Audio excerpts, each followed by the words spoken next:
আজ আমরা বেরিয়ে পড়েছিলাম একটু ঘুরতে। আরে না না, ঘুরতে না, পুজোর শপিং করতে।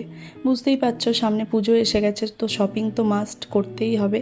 তো রুহির পাপাকে ধরে নিয়ে বেরিয়ে পড়েছিলাম। এই যে কেনাকাটা সমস্ত কিছু কমপ্লিট। এবার আমরা যাচ্ছি একটু মা কালীর দর্শন করতে। ও যাবে মন্দিরে গিয়ে একবার দর্শন করে আসবে মায়ের। তারপর আমরা কোথাও একটা লাঞ্চ করব, পর আমরা বাড়ি ফিরবো।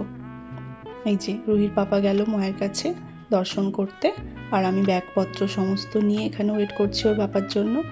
তারপর আমরা এখন টোটো নিয়ে চলে যাচ্ছি একটু খেতে, কারণ প্রচণ্ড খিদে পেয়ে গেছিলো, আর তেমন ছিল বাইরে রোদ্দুর।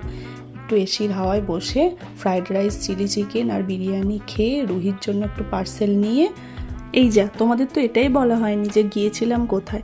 আজকে গেছিলাম উলুবেড়িয়া। তো উলুবেড়িয়া গেছি আর মা কালীর দর্শন করবো না, এটা কি হয়? তারপর আমরা ট্রেন ধরে নিলাম। চলো, আজকের মিনি ব্লগটা এখানেই শেষ করছি।